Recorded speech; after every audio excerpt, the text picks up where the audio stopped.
25শে জুলাই থেকে রাঁচিতে আন্দোলন চলছে, অথচ রাহুল গান্ধী কোথায়? যিনি যন্তর মন্তরে ছাত্র আন্দোলনে পাশে থেকেছেন, তিনি আবেদন জানিয়েছেন বারবার যে কেন ছাত্রদের উপর পুলিশ লাঠিচার্জ করলো, তার উত্তর চেয়েছেন বারবার। সেই রাহুল গান্ধী এখানে কোথায়?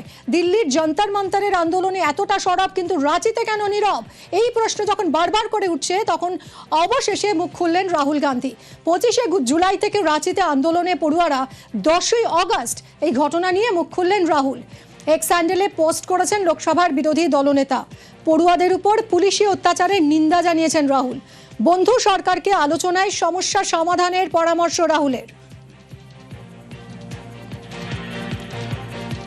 झारखंड के छात्रों के लिए मेरा मैसेज क्लियर है। We condemn any violence against peacefully protesting students. Does not matter where it is happening. We condemn it. We are against it. We do not recommend it. We do not support it. We are very clear. कोई confusion नहीं हमारे mind में। Peaceful जब तक protest हो रहा है, कब उस प्रोटेस्ट को हिंसा से अटैक करना, उसके खिलाफ है।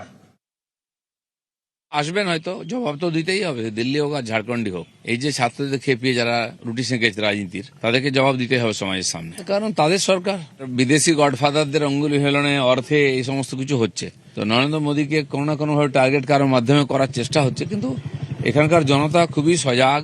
গণতন্ত্র আজকে নয়, আমাদের এখানে যুগ যুগ ধরে আছে। আর সেই গণতন্ত্রকে কেউ যদি বিভক্ত করতে চায়, ক্ষতবিক্ষত করতে চায়, সাধারণ মানুষই ঢাল হয়ে দাঁড়াবে। রাঁচিতে জেনজি বিক্ষোভের সুনামি। পড়ুয়াদের বার্তা মুখ্যমন্ত্রী সোরেনের। গতকাল বিধানসভা অভিযানে পুলিশ সংযত ছিল বলে দাবি। পুলিশকে ধন্যবাদ জানিয়েই ফের পড়ুয়াদের বার্তা।